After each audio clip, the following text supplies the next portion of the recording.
Yeah, and I was saying because we have an international audience, and so we always like to say where you were born and raised. Okay, yeah, absolutely. So I was born and raised in Vineland, New Jersey, and Okay. that's the south part of Jersey, of course, here in America. And all my life, pretty much, I was raised there, and then traveled and moved to Delaware once I had met my husband. Okay. We've interviewed a lot of people who are out from New Jersey, the boys from Riff, Nitty, um, Mahafa Blackstreet, Bob, Naughty by Nature. So it's amazing how New Jersey Yeah. and the music scene seem to have raised a lot of people with talent. And Regina Bell, it's growing up, did you know any of them?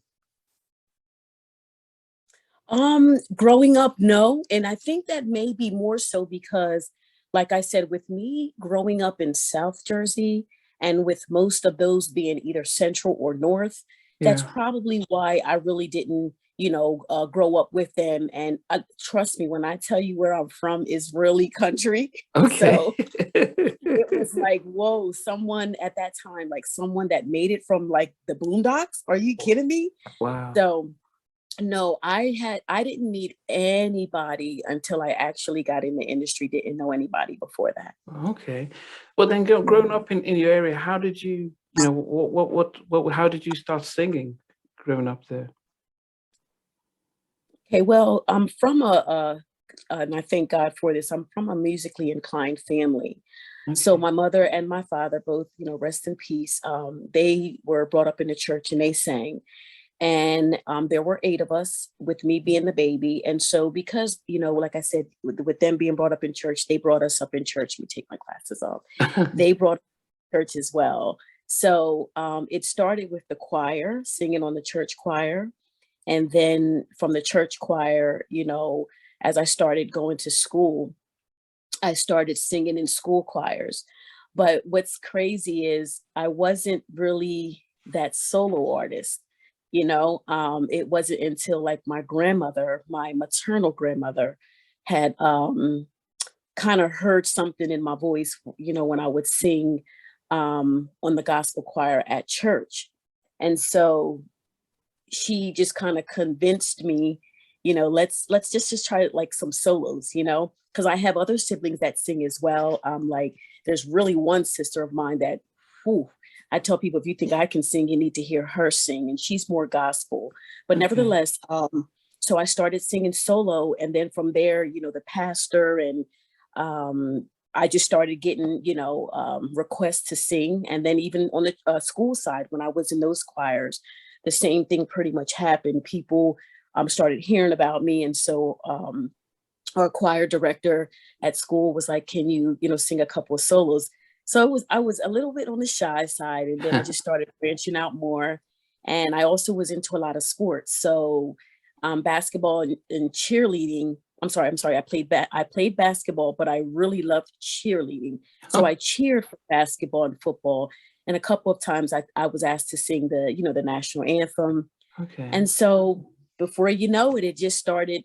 I guess word started getting out. So shortly after graduation, just kind of fast forwarding a little bit, shortly after graduation, my brother, with my one brother that's still living, his name is Chris. He was the one that was like, we need to get you in a studio. I want to just hear how you sound in a studio. So he had a friend. We lived in Millville, New Jersey at that time. So we had a friend that my brother knew, because my brother rapped along with a cousin of ours. So they Okay. put me in the studio and I just kind of sang Tracy Spencer's song. I think one was Shanice. Then my brother started kind of like just letting people hear it, Wow. fast forwarding so a little bit more. Then my cousin and a brother-in-law of mine that are also musically inclined knew of Rodney Jerkins. So Oh, that's where Jerkins and I kind of connected. And then I went to let Rodney hear me sing at his home in Pomona, New Jersey. He wanted to sign me right on the spot.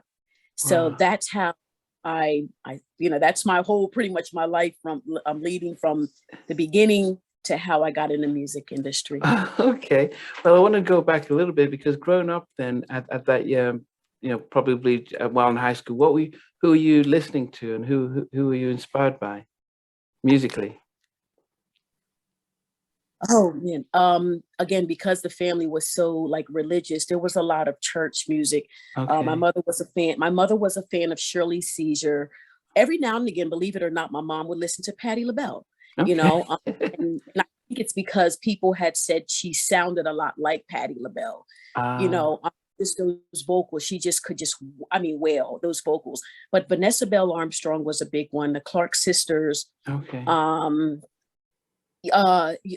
A lot of gospel artists. And then of course there was, you know, some of the R&B that my parents would play, like the old school, you know, Temptations. My mother, she absolutely loved the Temptations, especially their Silent Night.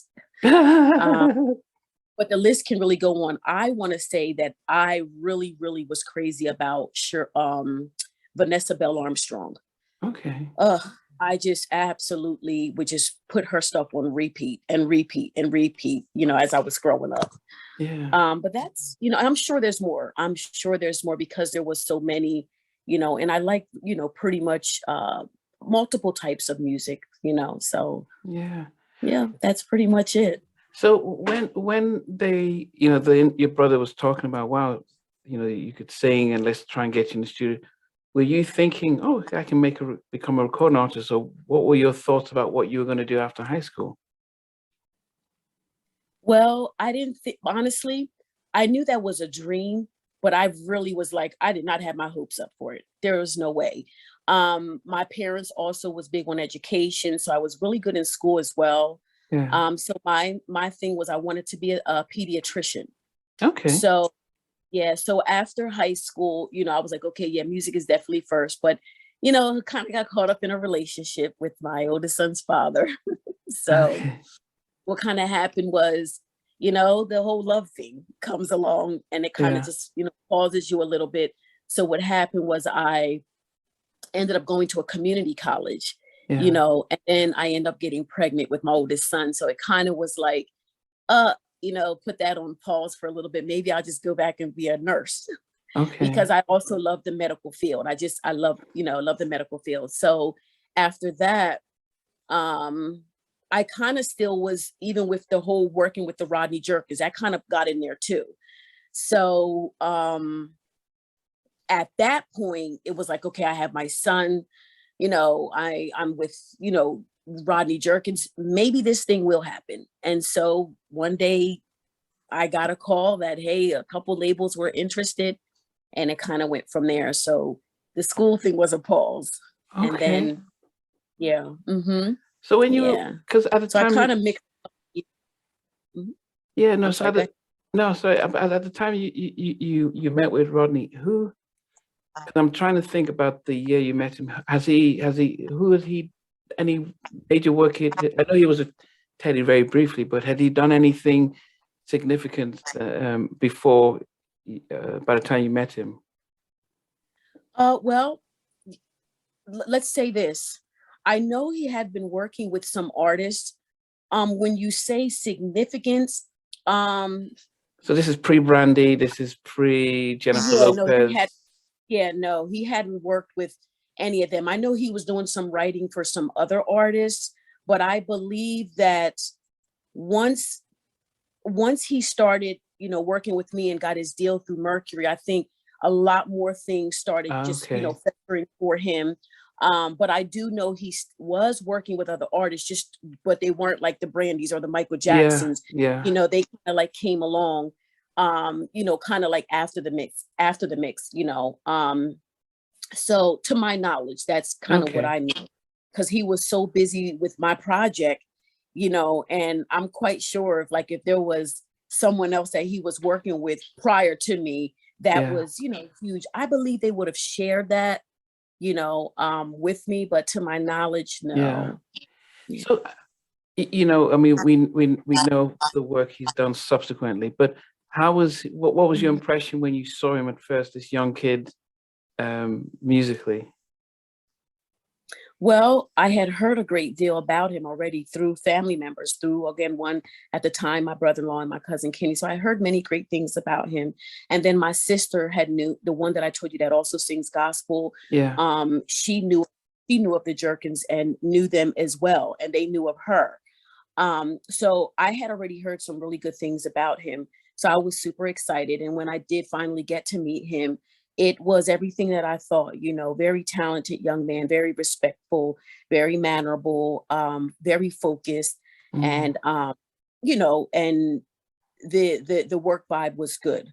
You know, he's definitely is a genius with his music. He definitely is. And he's fast. He's very fast. And then I even worked with his brother, Fred, who is also, you know, Fred, during that time.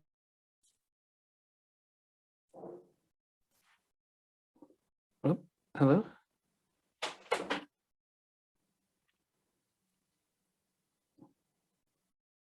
Oh, hello?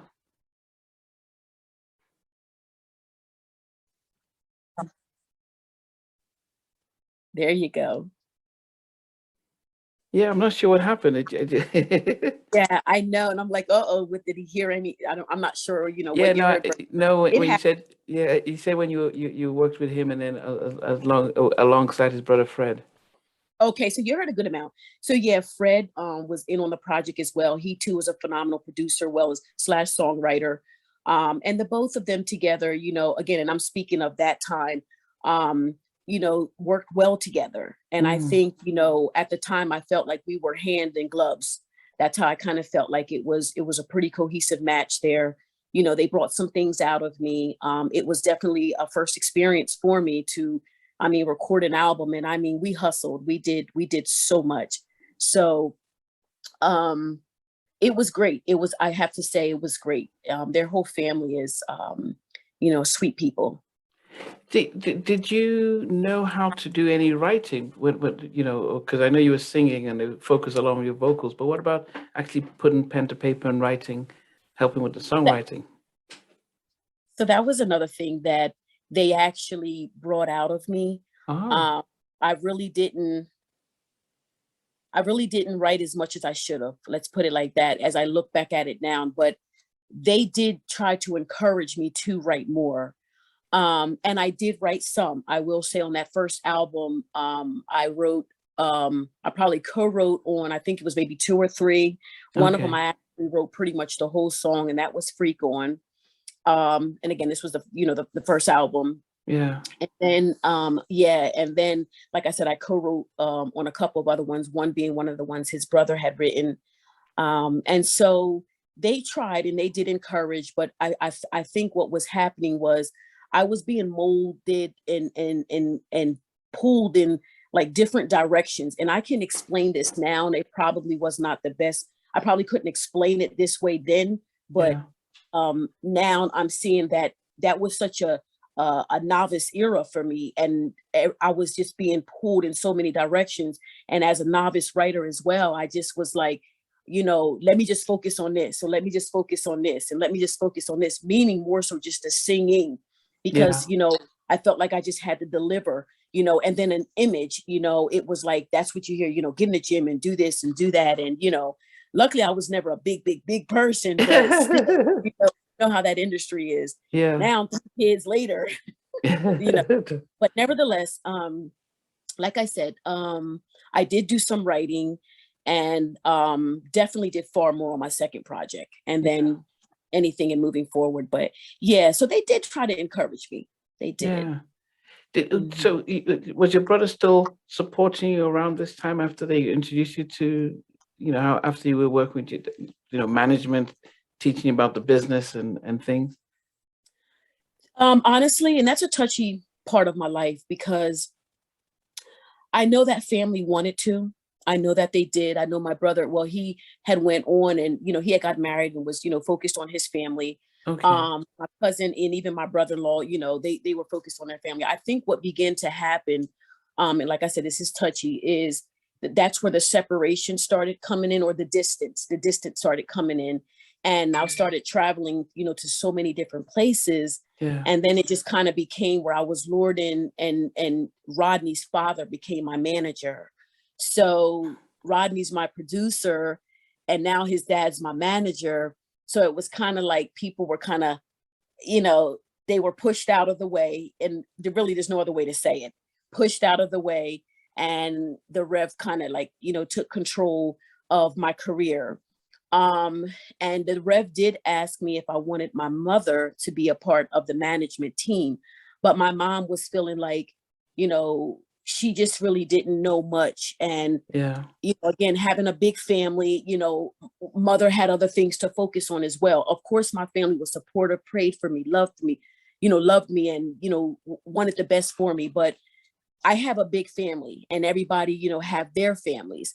Yeah. So my mom was just like, no, she just kind of gave the Rev her blessing, like, just take care of my baby, and it was kind of on that note. So again, my brother-in-law and my cousin, it just kind of was like they were there for that support, but they didn't hold me any longer. Okay. Yeah. Yeah.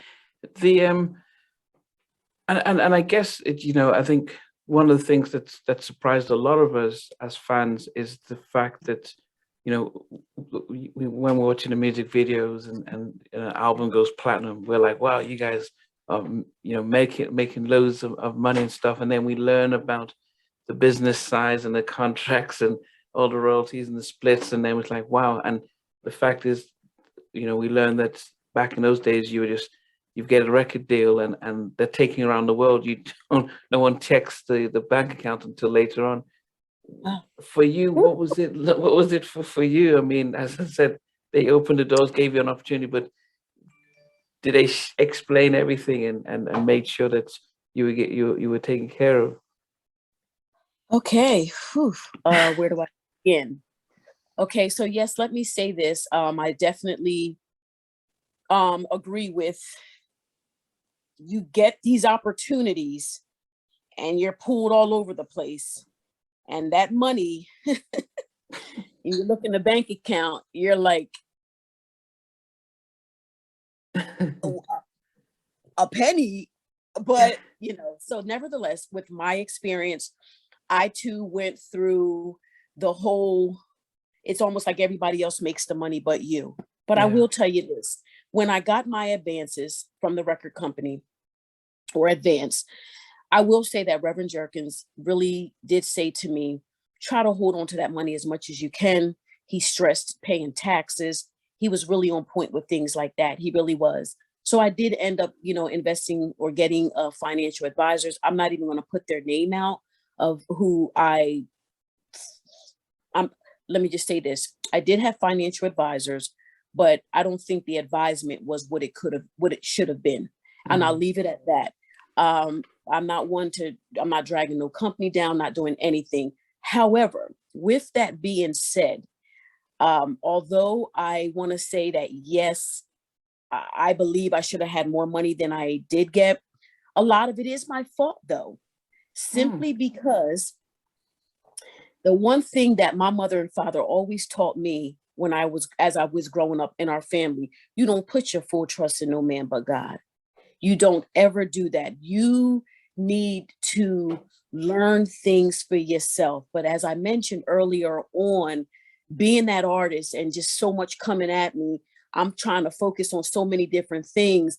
Yeah. I'm putting my full trust in people. I'm trusting my attorneys. I'm trusting people with money. And because I wasn't a writer, or didn't write much, that, I didn't see that money. So I know it's several things that I'm trying to say at once. So let me slow down just a little bit and kind of focus on one aspect at a time. So the key is, as an artist, many people want to go out there and they think that it's just all glamorous and you're making all this money. Yeah. Your best bet as an artist is to educate yourself first on the money. Make sure that you do have financial advisement. Make sure your taxes are being paid. Hallelujah, as Medea says it. Please make sure that happens. Stay on top of your game. That's the best advice that I can give anybody, instead of just being so gullible and naive and being so anxious and wanting to sign. When somebody tells you to get an attorney to look at that contract, please do that, and get someone that that has a reputable, that's reputable, someone that you feel comfortable with, and learn as much as you can about the business. I mean, know where your money is going. That budget that you're getting at that label, know where it's going. Have a manager that works for you, not you working for them or working together. Have a manager that listens to the things that you say that you want to do versus them trying to control everything for themselves. I ran through several managers, and I'm not even going to begin to put out there who I'm talking to because they know who they are. I've had several managers that just try to just take control. Learning what a manager is supposed to do is also your money, if that makes any sense. So again, going back to one of the key things is on this aspect of basically just knowing the business as much as you can. Get in there and learn. If you got to read, if you got to know what's going on behind the scenes, go ahead and do that because that's your business. You're a commodity. You're the business. And if you let any and everybody else take control, that's what they're just going to do. However, there are people that believe, you know, they have family members that can come in, that can help them out, and that they feel comfortable with feeling like, okay, well, I can trust them because that's my family.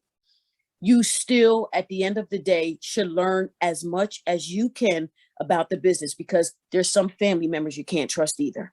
Yeah.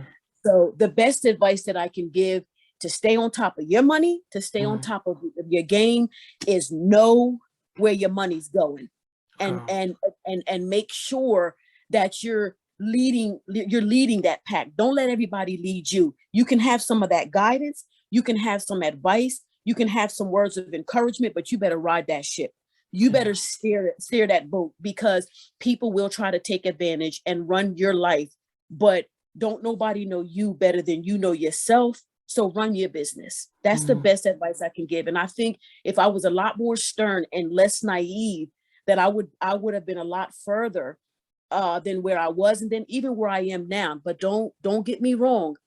I'm so thankful to God that I'm standing today, even though it was the one song or two songs in some areas, and it's been 20 something plus years. When I tell you that God has brought me to a place of such understanding and acceptance, he truly has. And I have a story, and I know that I'm, you know, that my story will help someone else. It actually has helped some, I'm quite sure.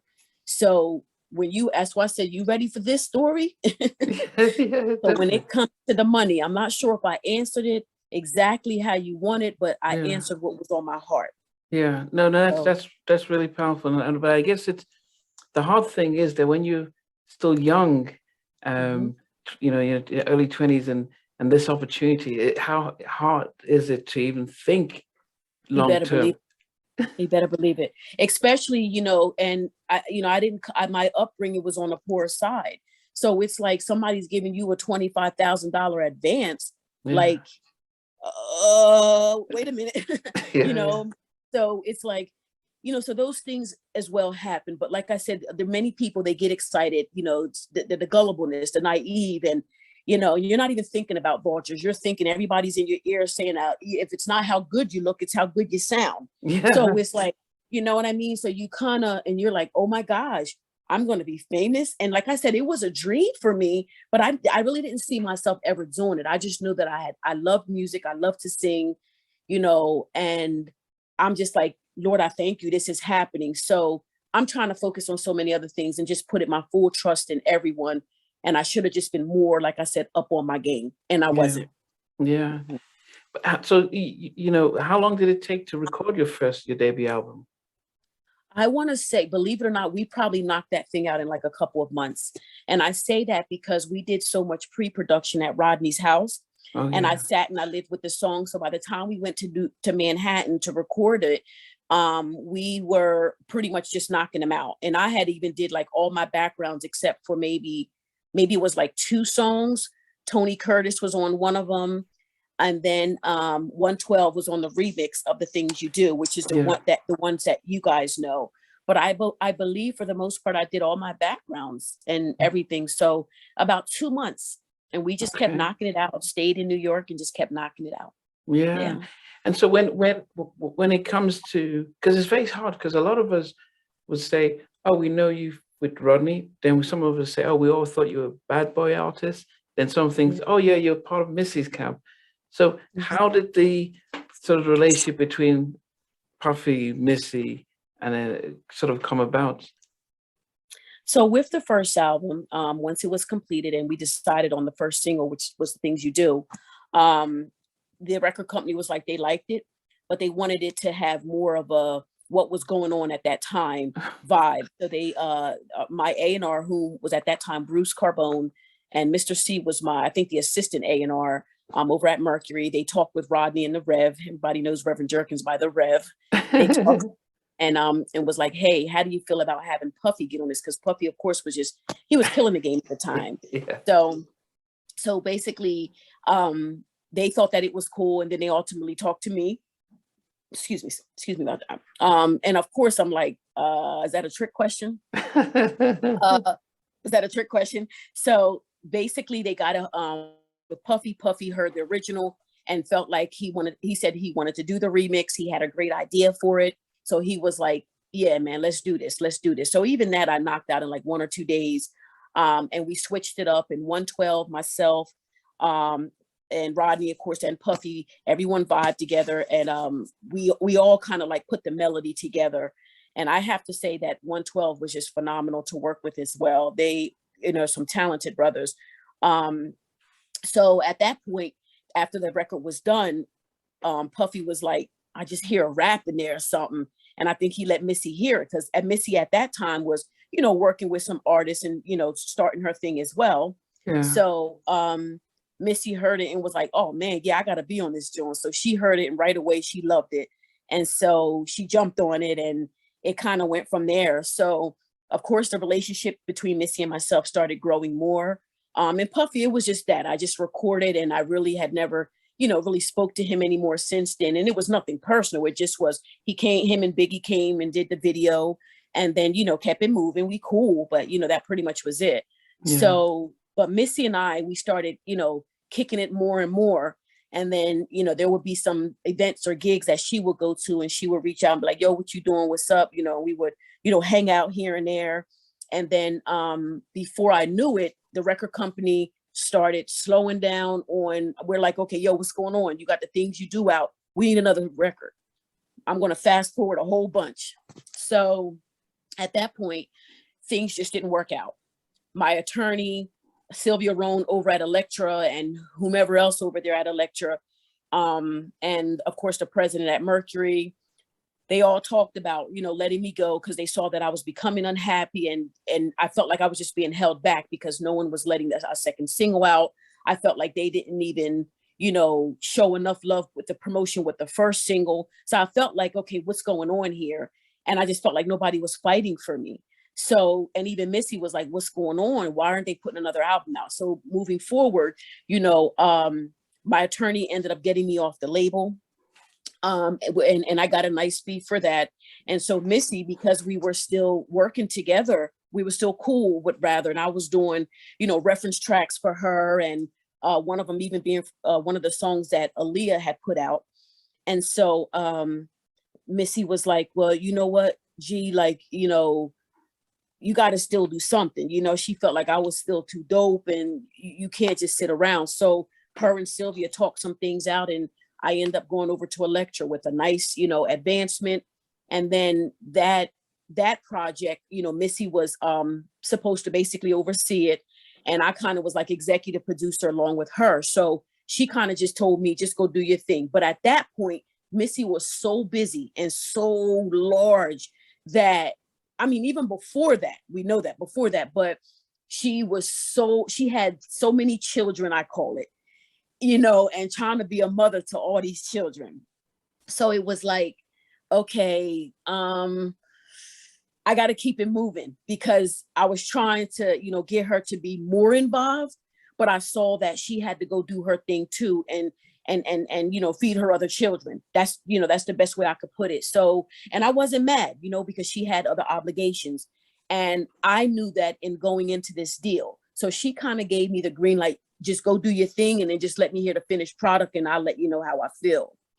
So when I tell you this second project, we really didn't work together that much. We really didn't. She did do Yada Yada. Mm-hmm. And Jazzy Jeff's camp had worked on that project. To be specific, Eric Roberson wrote that song, and he's a big artist that's out to this, today. But anyway, Missy did rap on Yada Ya, which was the first single off of the If You Only Knew album that was with Elektra. And then what happened after that was all the other songs she had agreed with in that album meant so much to me, simply because I wrote most of it. And the features that I had on there, from Beanie Sigel, the Jazzy Jeffs Camp, and I'm sure you remember Montel Jordan. Yeah, Shep Crawford was on there, the one who wrote How Did You Get Here by Deborah Cox. He wrote on my album. And we also had John B on the album. It was such a nice collaboration.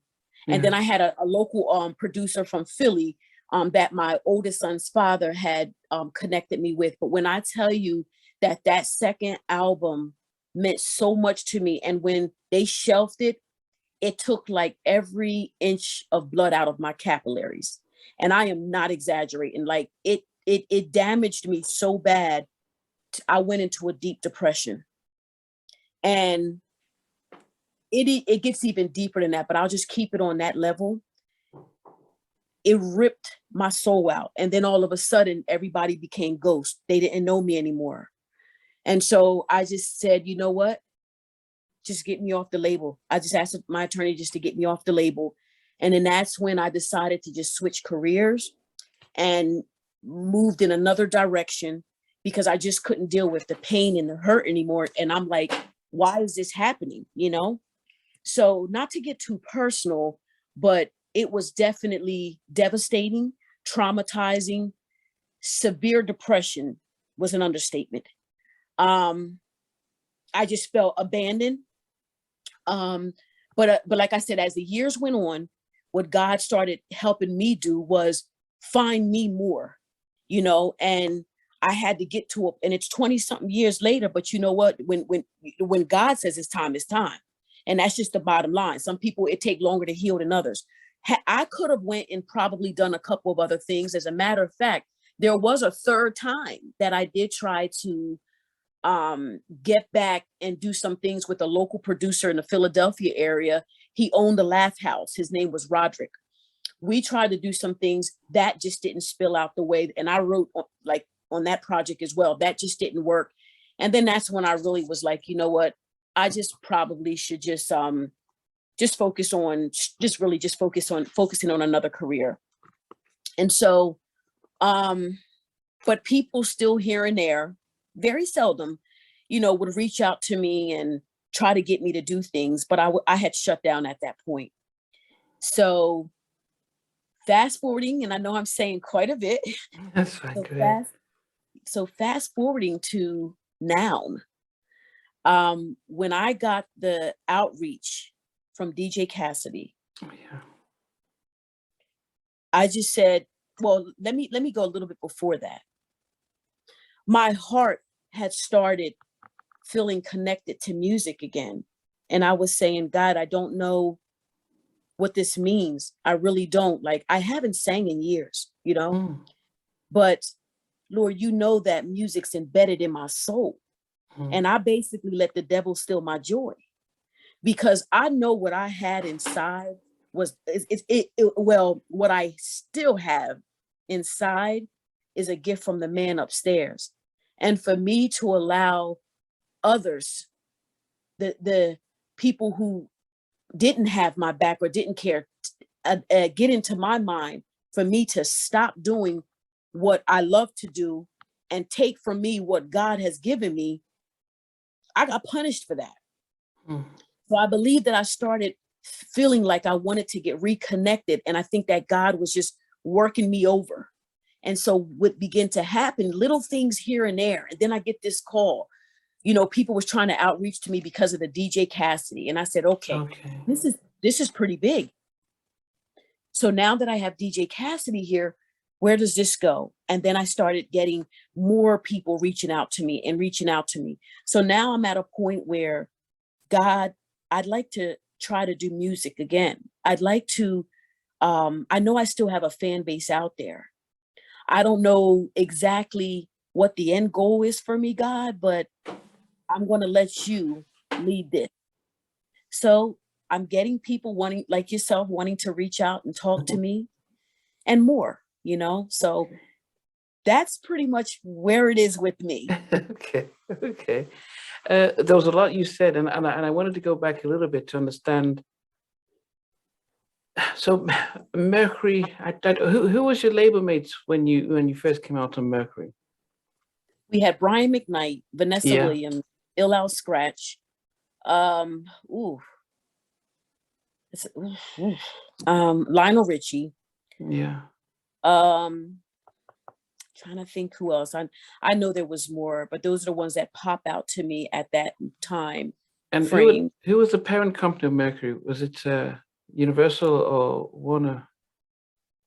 With Mercury, I think it was Universal. With it. yeah, I am sorry, I do not recall that. Yeah. I'm so No, sorry. no, no. Because I think the reason I asked was because it's hard to understand. You had a hot single that was, you got Puffy, who, I interviewed Mike and Slim from 112, and they spoke about, featuring I interviewed them a month ago, and they spoke about supporting you on that track.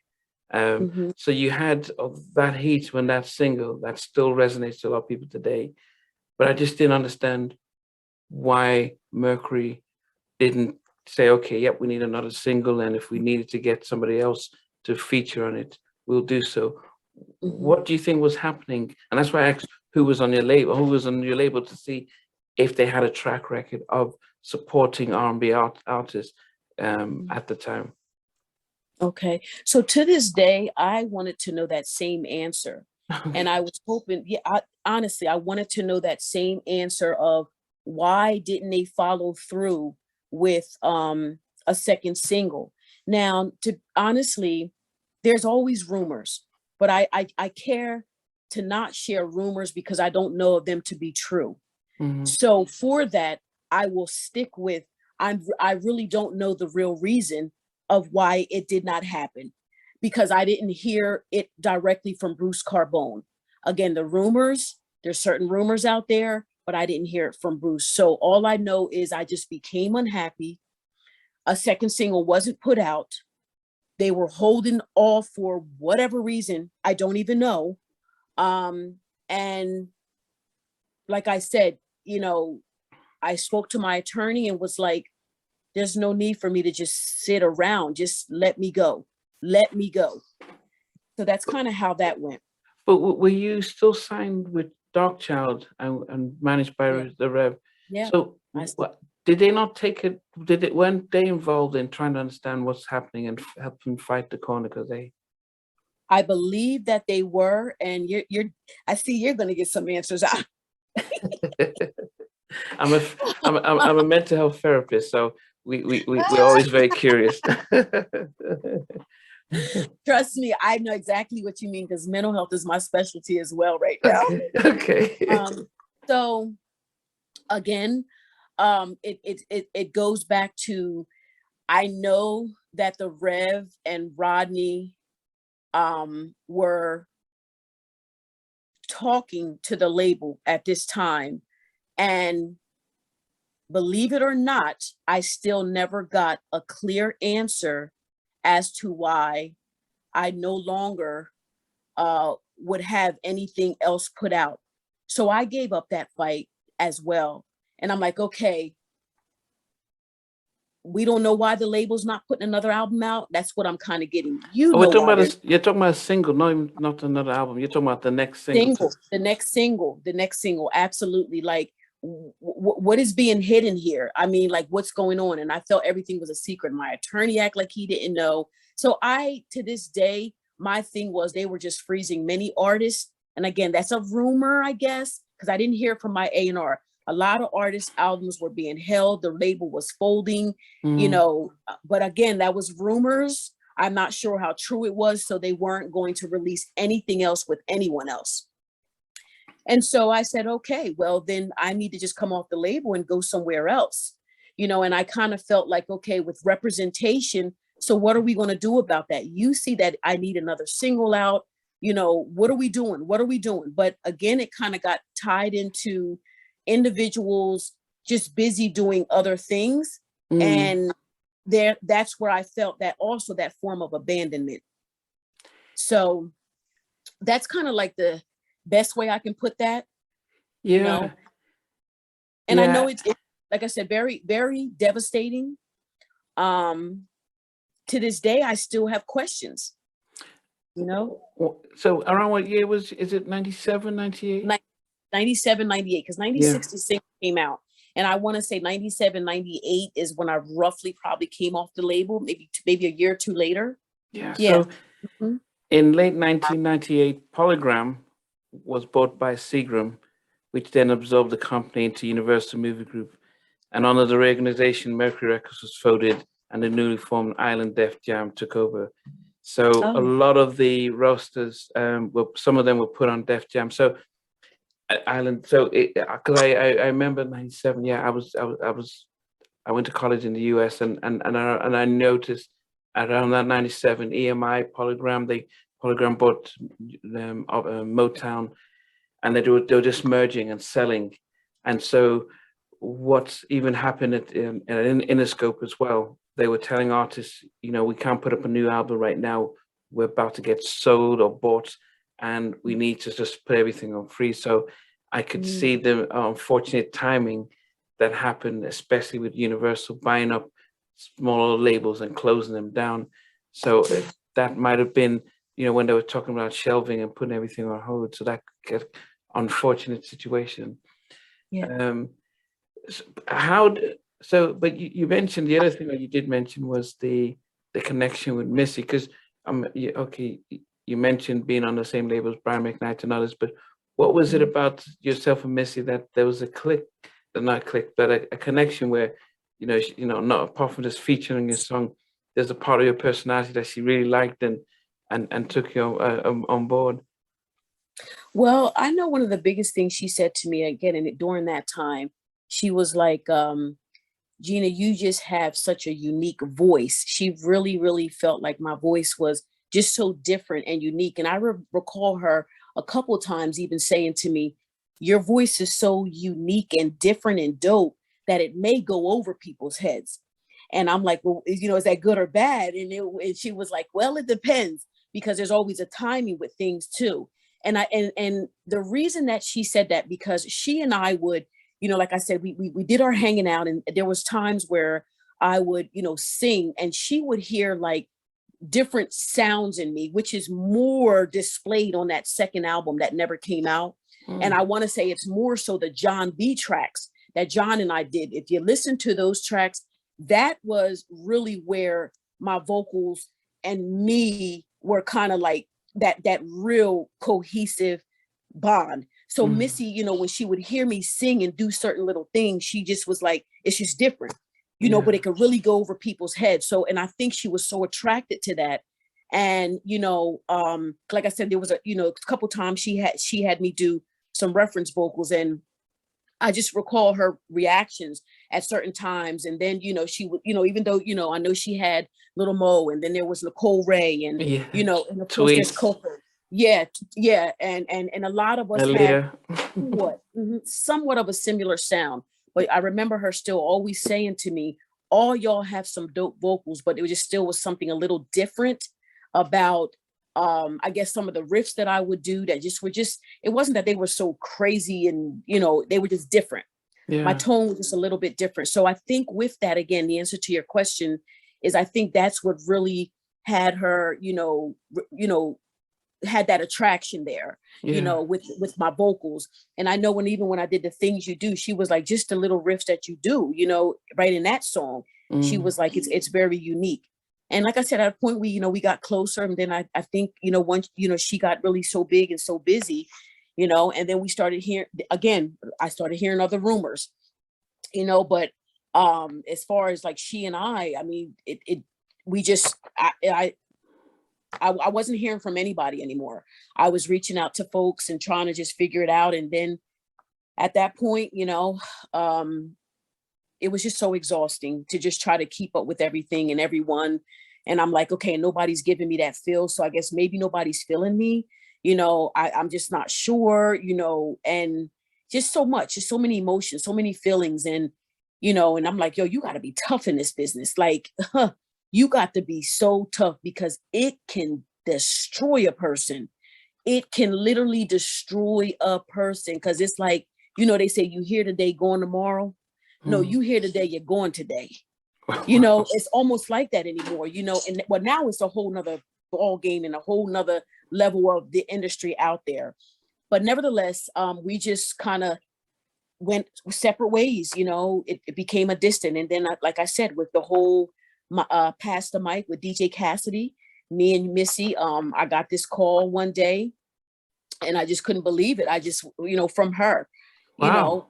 Yeah, she called me before we actually did the recording because I wasn't sure if they were going to reach her or not. But lo and behold, I found out they outreached to her first. And she was like, well, does anybody have Gina's information? Because I don't know. And I've been trying to reach her and I don't have her information, et cetera, et cetera. So Cassidy reached out to me and said, Missy wants to know if it's okay if she has your number. I'm like, are you kidding me? This is another dream come true. I mean, I've dreamed about this woman if we would ever get reconnected again. So I'm like, trick question.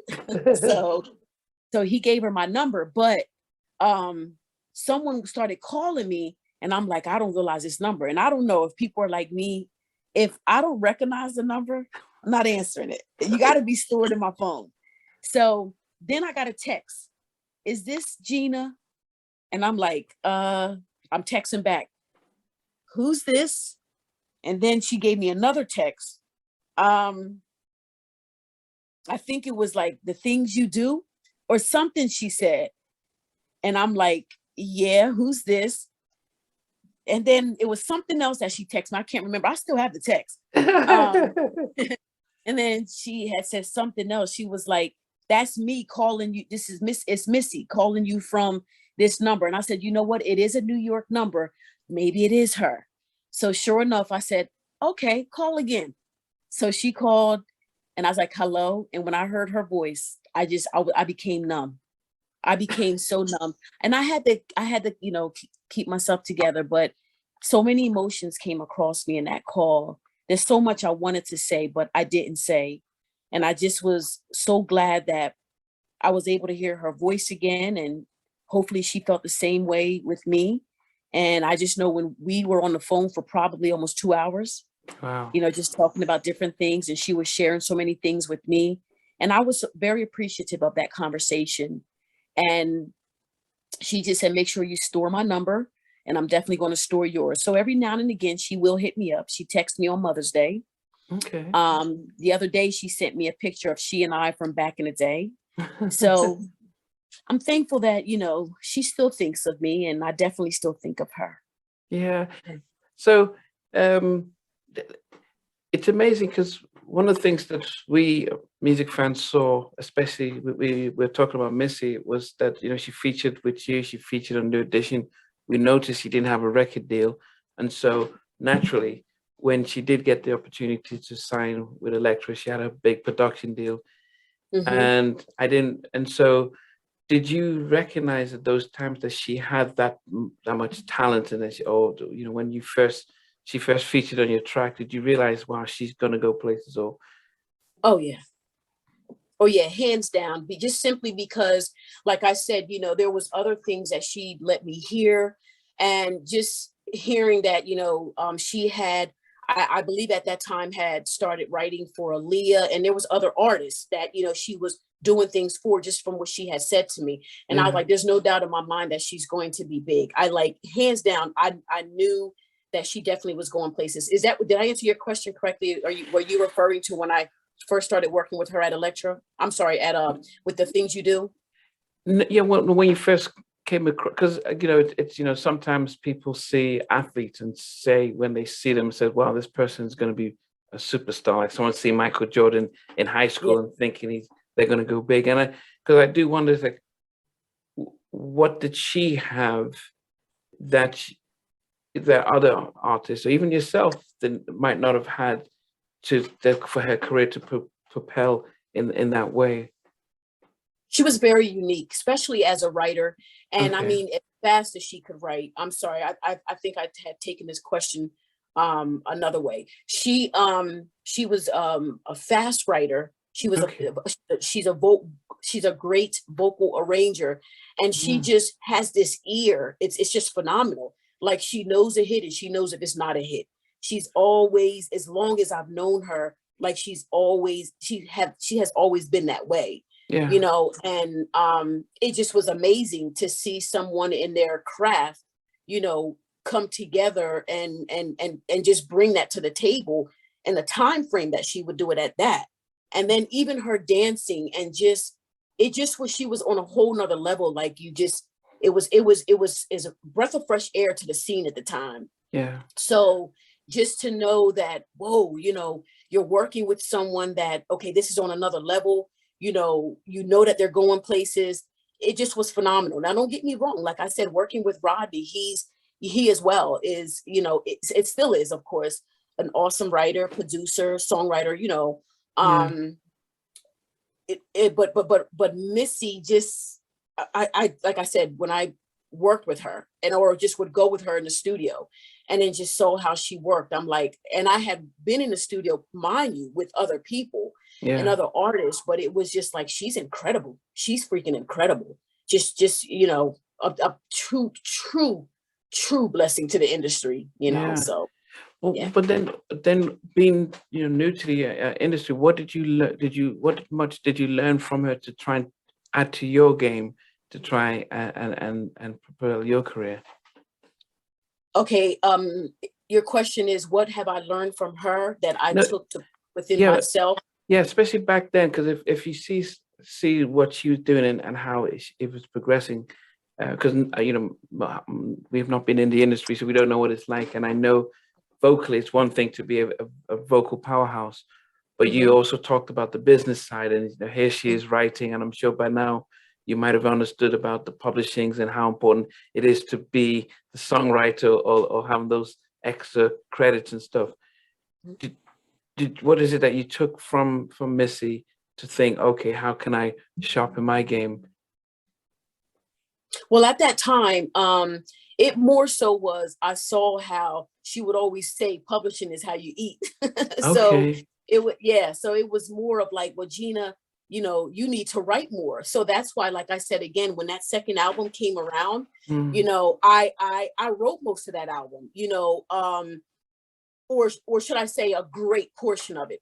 yeah. So with that, I saw that writing is where it's at. But I mean, actually learned that with Rodney Jerkins as well, you know, but it, like I said, but it more was in my frontal lobe as I began to work on that second album. So I Mm, would say it was the writing aspect, you know, because you're able to feel it more within. If you can write it, you know, you can describe it, and you probably can feel it more, versus someone always writing your songs and you have to live with it and feel it. But when you're writing your own stuff, yeah. it's like, that's where it's at, that's home. And now I can see why Little Mo does that a lot, and I can see why a lot of artists do, because it's coming from you. You know, like when you wrote that, where you were coming from, you Yeah. know exactly what was going on, what was the driving point. You know, you hear it and you know it because you've developed it from day one. So Yeah. that's what I've learned. And I noticed that when she, again, when she, you know, writes, she just be so zoned. She be so zoned out. And it, like I said, her creation is just phenomenal. And she'll tell you, it's just she knows that she's blessed with that. It just comes within, Yeah. and she prefers to write her own stuff. Yeah. Yeah. Yeah. I mean, I've interviewed Timmy Gatlin, who from Guy, and even Melvin Riley from Ready for the World, and they talk about, as writers, you know, Mhm. the song just comes to the head, they write it, and it's like that's it. It's not a, it's more of a gifting that you can't really teach. It's just, so I guess you can't say you can like, I'm gonna try and be like a Missy, because that's her natural gifting that she probably Yeah. has to be able to do stuff like that. Hmm. I- Hmm. By the time you were coming out with your first album on Elektra, had Missy dropped her solo album, or was she working on that? I believe she was still working on it, but also on other projects, because like I said, I know she was doing some things with Nicole Ray. Yeah, she definitely, and I think Nicole, was on her album, her label. Yeah. And she was doing some things with Nicole Ray. And like I said, she had a lot going on at that time. And yes, working on her own project. So again, I think that's why she kind of was like, I'll stamp this and put my blessing here. But you and your manager, you know what I mean, Gina, you do you on this album. You fill yourself out. You do what you feel you didn't get that opportunity to do before, and that's why I said I was able to carve out more of my writing. But at the same token, I kind of wish there still was, I had more of her there, but I got it. You know what I mean? And I said, I had to keep going. I was like, this is my second opportunity.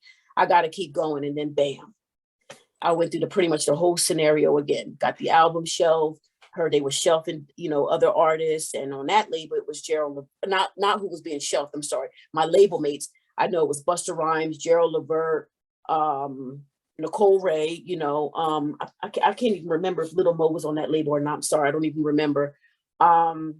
Missy, it was a lot of artists, Yeah, they had them, and Vogue was on Elektra, and they had Dawn Leave, just as they came out with the EV3, but and I guess a lot of us we'd be looking at and thinking, was your A&R involved in helping you, making sure you had the right songs, production? Did you get the right type of producers who were really making the hits back in the, to make sure that at least the album, if it's coming under Missy's Goldmind, had the ability to make a, I mean, was Sylvia Rhone involved? Did she not listen to what was happening, or?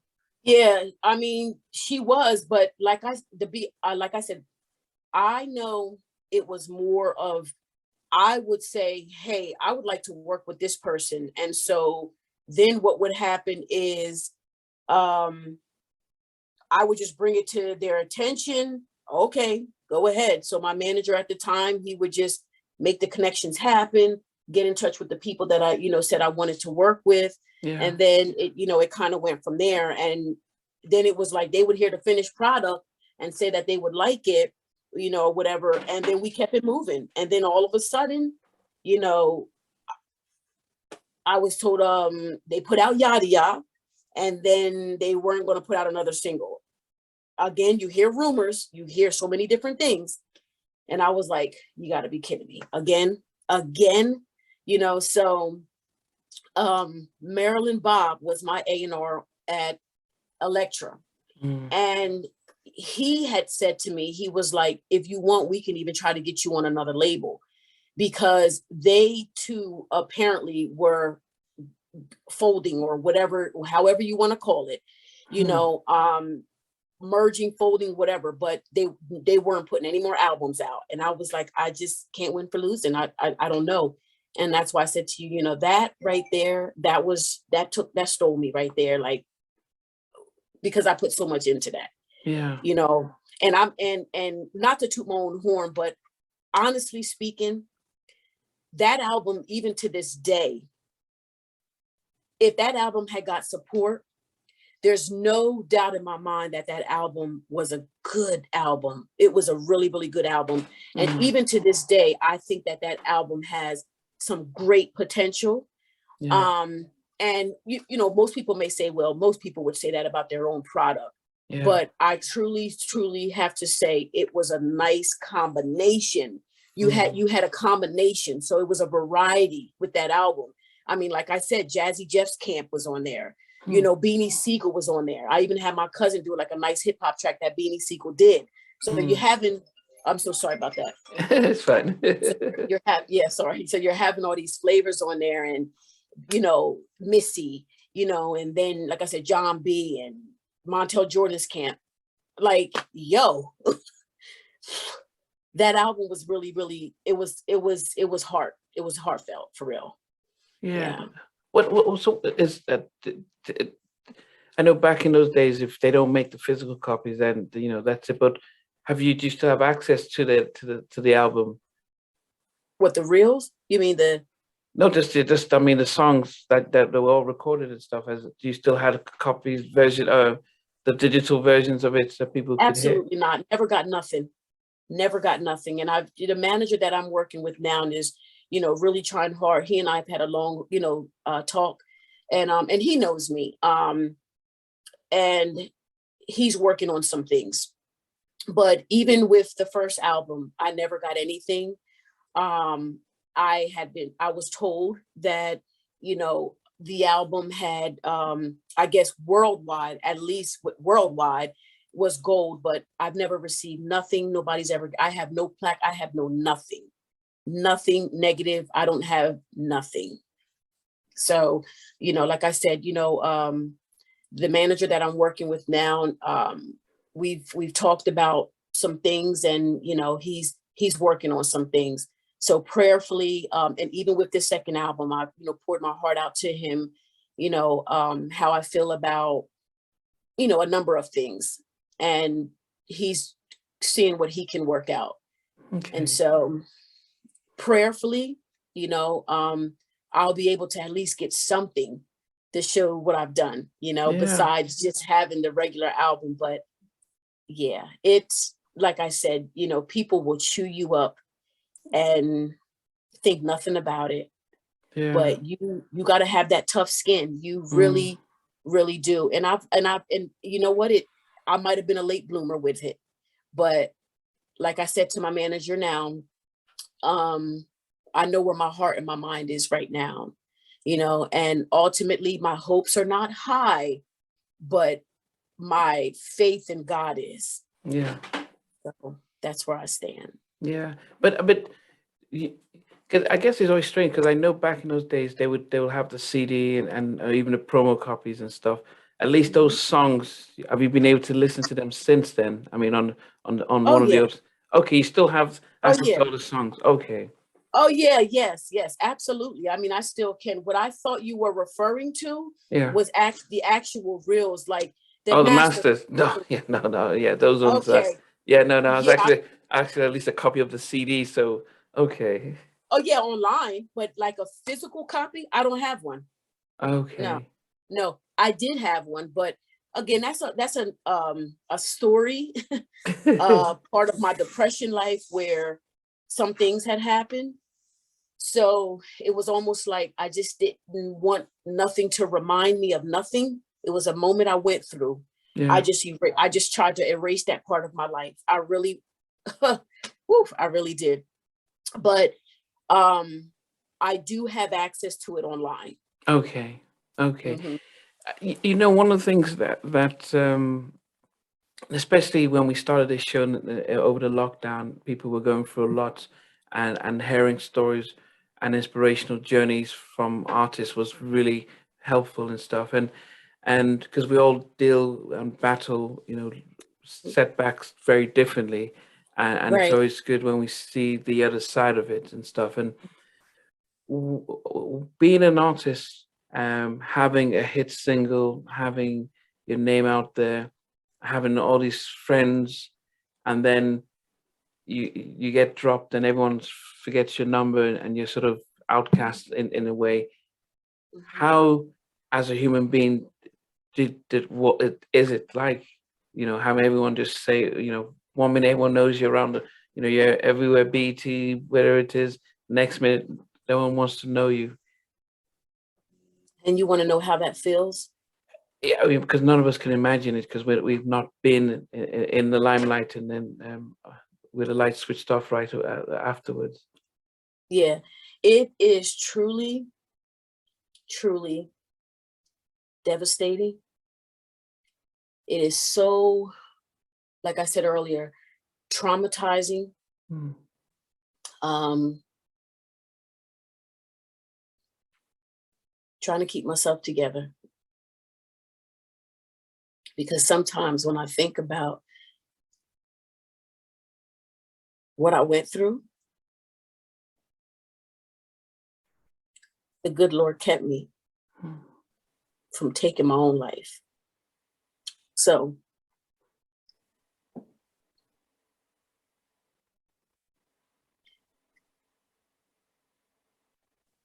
It's a hurtful feeling, a feeling that I wish on no one.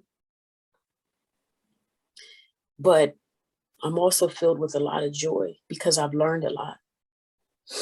And like I said, you know, I had to learn to love myself all over again. And I had to learn to say,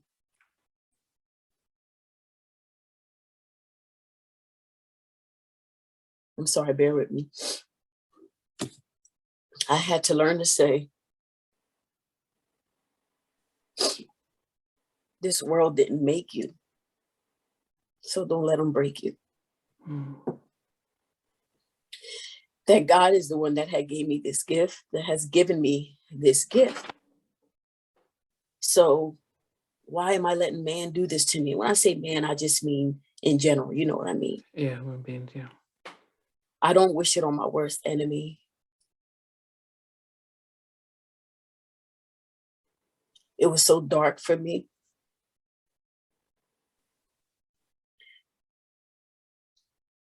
The depression was so real. And there's so much more that I could say, but it's in the past now. You begin to try to look for love in the wrong places. Which, you know, can lead to self-destruction. But like I said, the good Lord saved me. Yeah. He brought a wonderful man in my life, my husband to this day of 20 plus years, who loved me for me. So these are also tears of joy. Yeah, yeah, yeah. So like I said, I don't wish that on my worst enemy. I mean, you seeing me tear up now. Imagine what it was like then.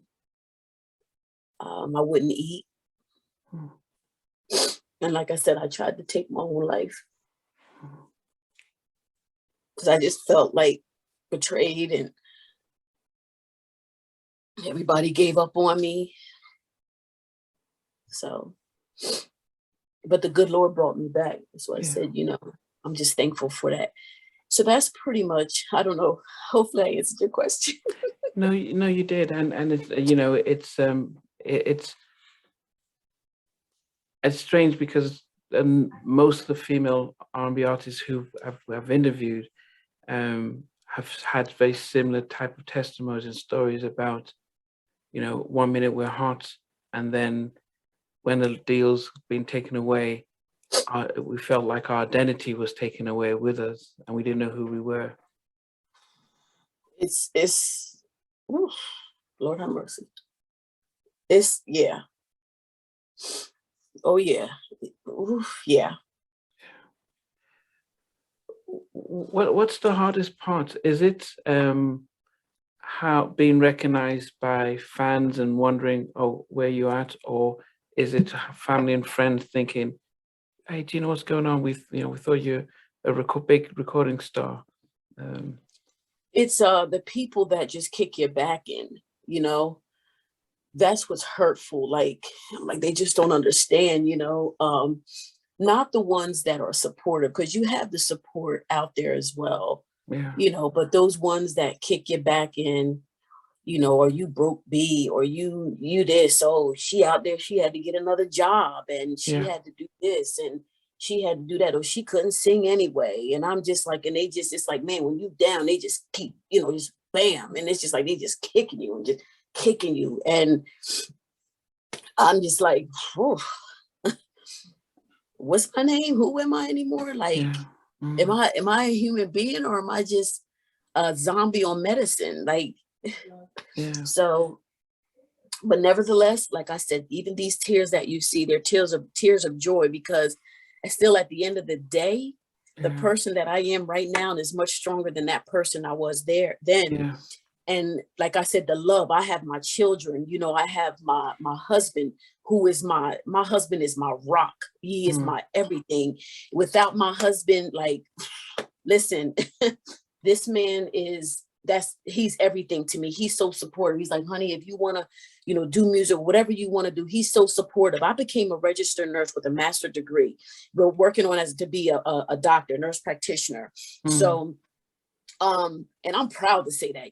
I mean, I'm Gina Thompson, but I'm so very proud to say where God has brought me today. Yeah. You understand? There's no shame in my game. And my story, like I said, is I'm sure it can heal someone else, because there's many people out there that have gone through what I've gone through, or going through what I'm going through. And I would love to just have a minute to talk with them, to tell them, how you can get through this, because the world didn't give that to you. So they can't take that away from you.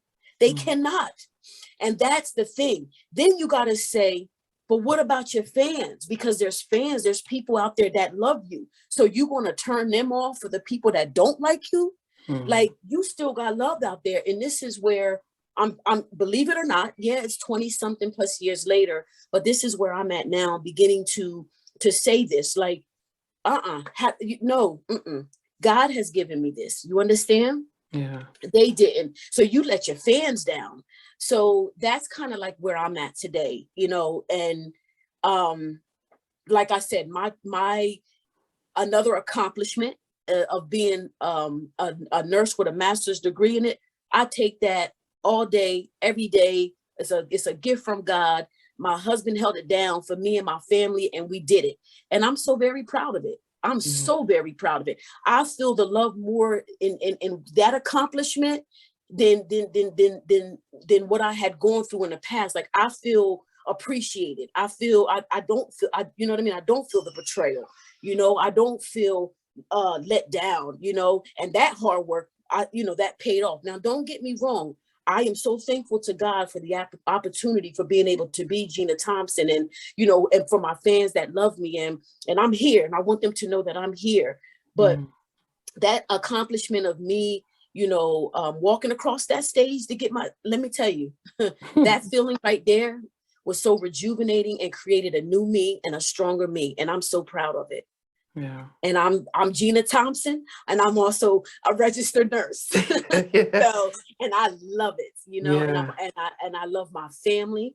Like I said, without my husband, let me tell you, listen, he helped me find me. My kids helped me find me.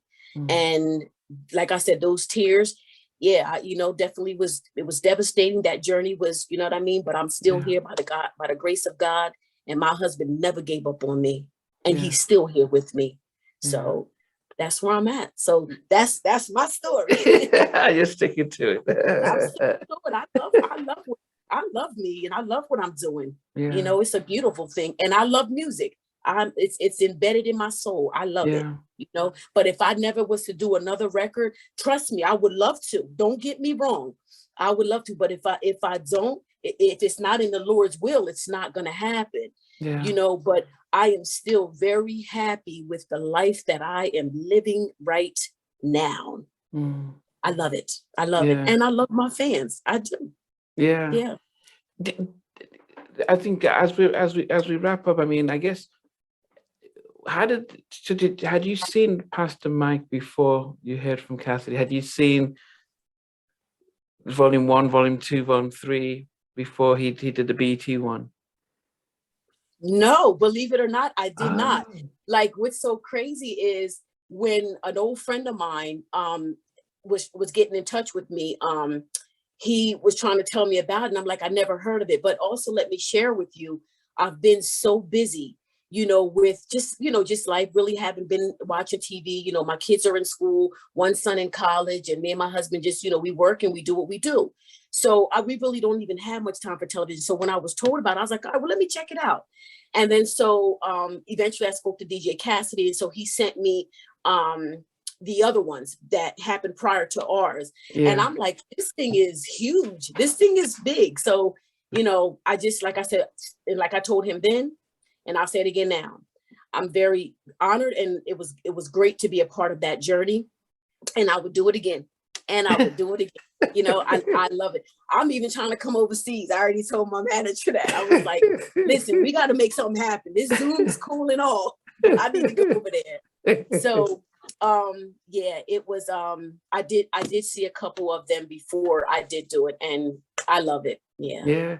Was it nerve-wracking then? Because you said you hadn't sung for a long time. Now all of a sudden, you know that it's gonna get a worldwide audience of over 5 to 10 million people. Were you nervous as you were like recording your part and going through the motions? You know what? Honestly, I was. I definitely was, because it had been a long time. So I Yeah. was like, well, God, thank you, because I can sing along with the record.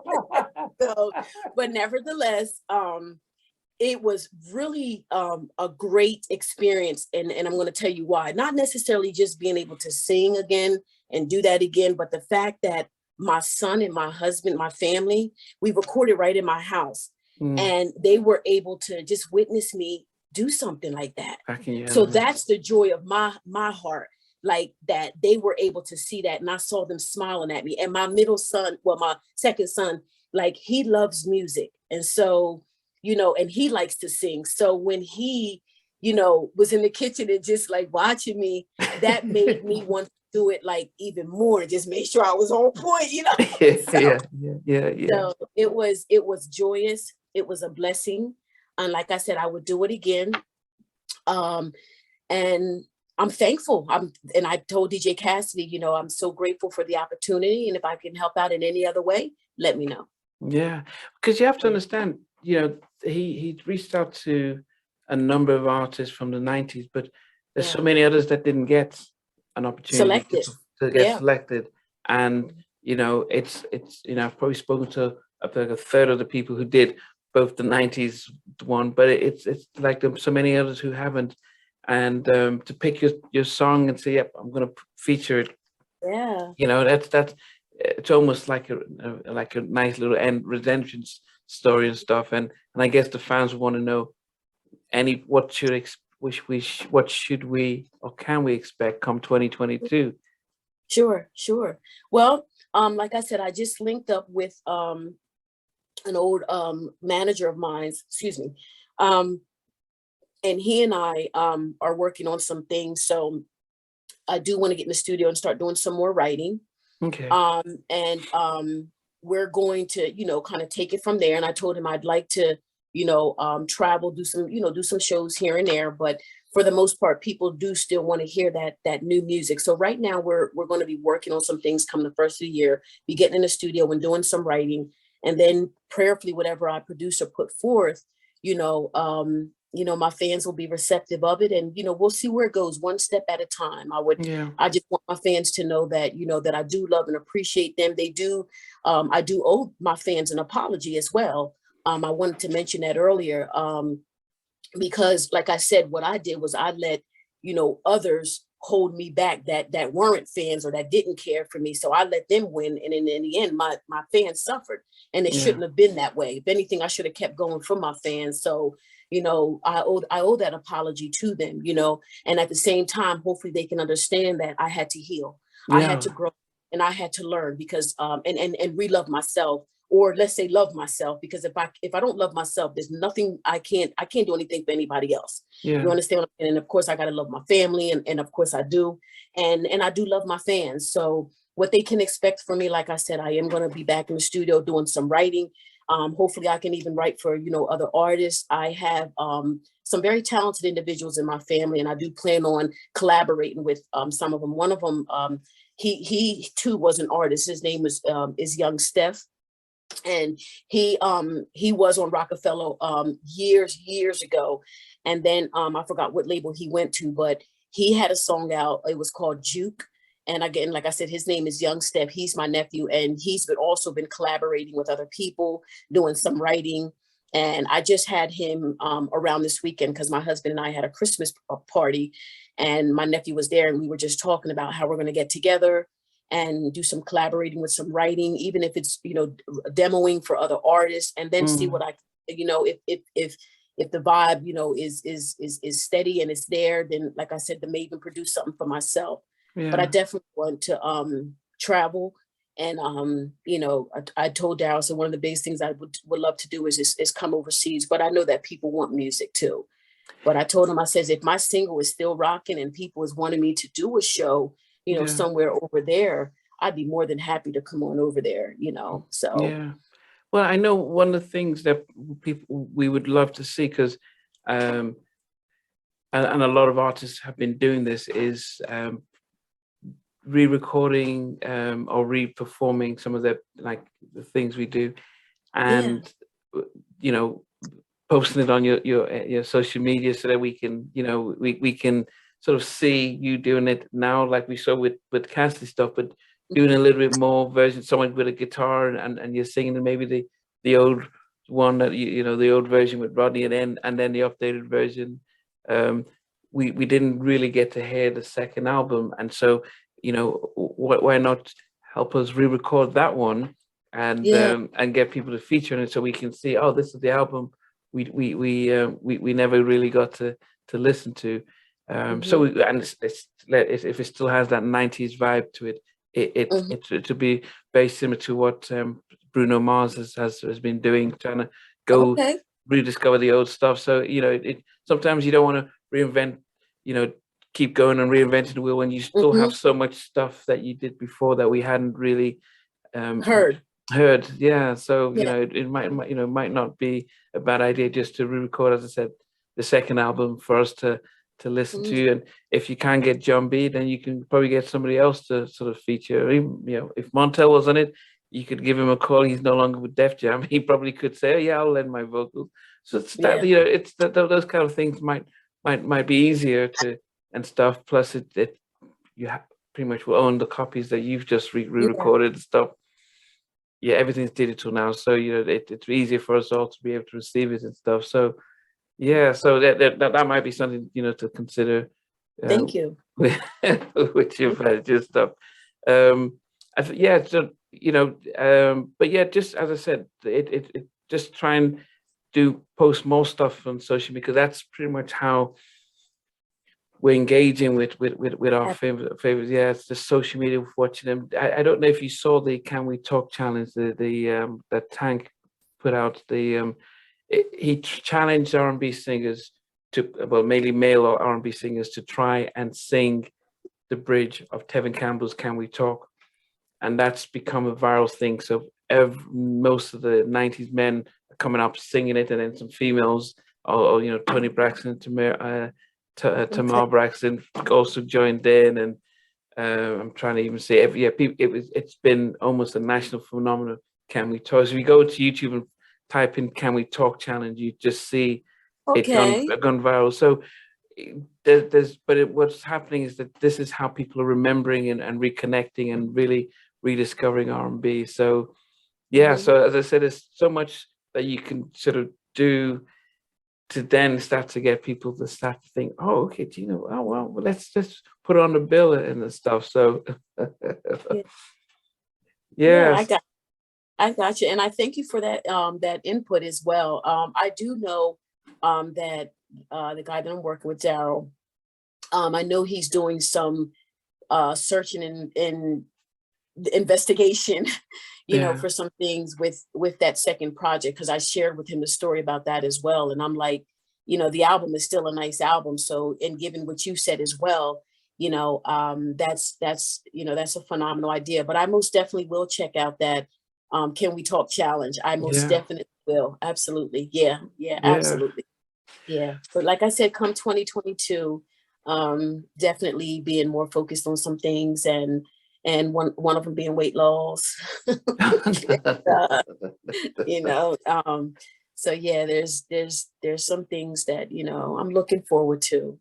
okay. And again, I thank you so very much for your support. It means so much to me. I appreciate it, and all my fans out there. Yeah, I mean, as I said, they're going to enjoy. I mean, yeah, they're going to enjoy listening and hearing your story.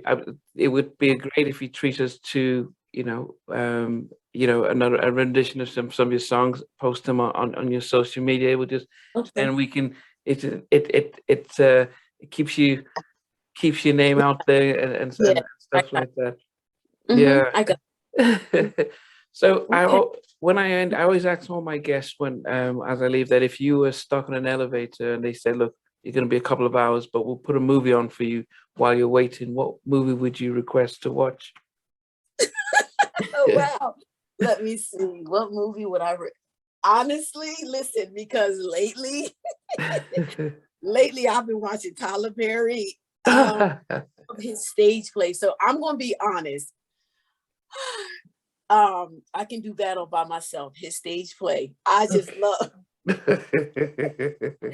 You ask, Yeah, and yeah. that's why I said, "Could you please put my Tyler Perry?" I can do that all by myself. Okay. Put down the phone. Me and my husband, we like, and my husband, like, he doesn't, like really watch TV like that either, but he loves Tyler Perry's plays, and even my kids be like, "Who that called my name?" So, yeah, Tyler Perry thing around our house lately. Even my mother-in-law lives with us as well, and she loves Tyler Perry too. So yeah, I'm up on that elevator. You better have me some Tyler Perry. Okay. And I think the final part is like, if the movie's about to come on, but say let's play a track for you. What I mean, do you have a go-to, your time favorite song that you'd always like to listen to? Yeah, let me see. I like Charlie Wilson, man. He's one that I've been actually listening a lot to. My Name is Charlie. Okay. Yeah, I like Charlie Wilson, but I'm also a Joe fan. Oh gosh, I've always loved Joe. It's between them two, probably Joe, all the things. I know that's an old song, but No, yeah.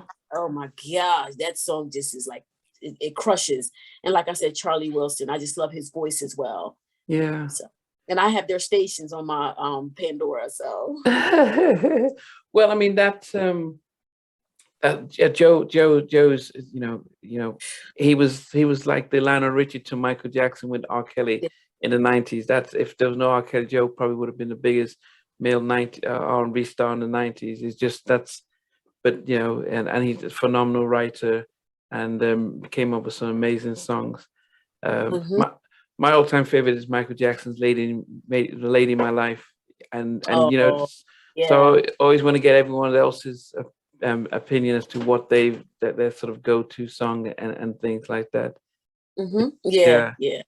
No, I hear you. Yeah. Carl Thomas is another one too. I mean, I know it's old school, but "Emotional" by Carl Thomas. That's another one of. I mean, I could keep that on repeat. Those. Yeah. But all of these people you've listed, they're all still touring. I mean, Charlie Wilson has just been added to the New Edition tour with Jodeci. Okay. So he's just New Edition with Charlie Wilson and Jodeci, and they're starting a new world tour. Joe is doing a tour with I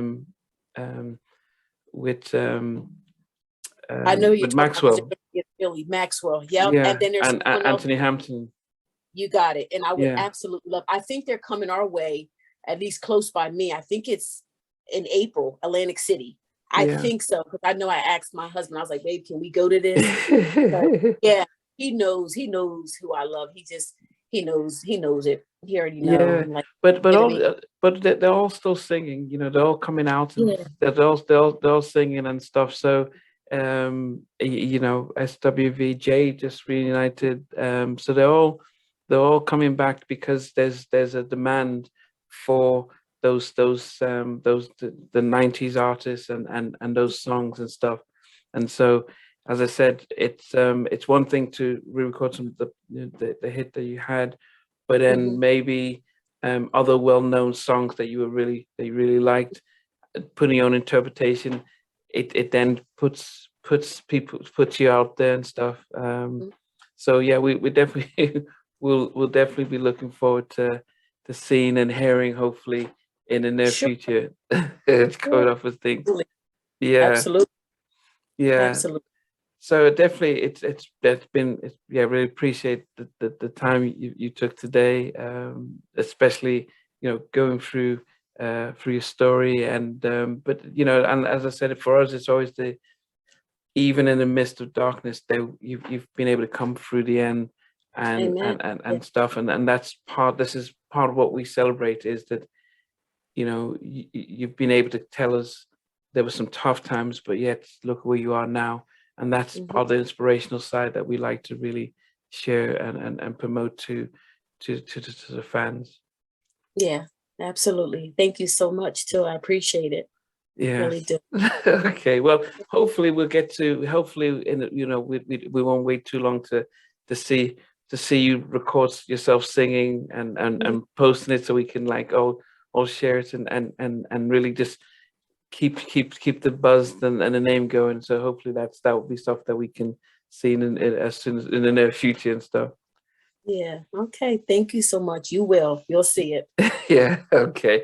Well, appreciate it. It's 11:30 at night here, so back to work in the morning and stuff. But I appreciate Gina for the time and stuff. And yeah, I've just finished interviewing Lily from SWV, and she had a very similar story to yours. The same thing when SWV broke up. You know, the same sort of being in a dark place and you know and having to, you know, get a job making 11 in a factory, and not a factory, but making $11 an hour and just starting afresh. So she, you know, she's, you know, it. So when you, and even when I interviewed Tabitha Duncan from Cut Close, you know, Missy was working on their second album. They did stuff with Pharrell. They shelved the album, and she had to get a job as a babysitter, you know, because you can't go out in the street and people says, "Oh, Cut Close, what are you doing?" and stuff. So she couldn't get regular stuff yet. So it's, you know, so it's the sad theme that we're hearing from the artists is that we didn't recognize and know that you guys have the videos and give us a sense of glamour and happiness, but we didn't realize what was happening behind the scenes and stuff. Oh yeah. Yeah. I actually, after I had left, I actually went and actually became a correctional officer before I became a nurse. I was like, I have to feed my family. And that was, let me tell you, that was tough. That was tough. That was tough. But I had to do it, and I did it for almost 10 years. Wow. Wow. Yeah. Did anyone recognize you? Oh, of course they did. So can you imagine? Yeah. Just talking and just saying everything. But I just said, it's my son. I got to take care of my business. I got to feed mine. I got to do what I got to do. You know, I have to do what I got to do. So that's what I did.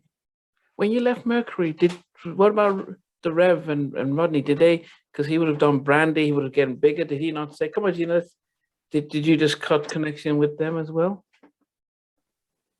Yeah. It was just, like I said, nobody tried to get in touch with me. No. Yeah. But I have spoken with the Rev since. Yeah, I have, because he was doing some things with my son, my oldest son, that, you know, raps. But I don't know if they're still working together, but he did outreach to me. And every now and again he would outreach. Like when my mother passed, he, you know, sent his condolences. But you know, nothing beyond that. Yeah. So so that's why when I'm listening to your story, I'm like, wow, this is I can see God's hand in it through those dark times and stuff, and I'm really glad that you've sort of come through and really look forward, as I said, for 2022 for you to shine and showcase and show people what was on hiatus for a short time and stuff. Yeah. Thanks for watching. Please remember to subscribe to the channel, but most importantly to press the notification bell so that you can be notified when we do have a new interview. Loads to come, but thanks a lot for watching.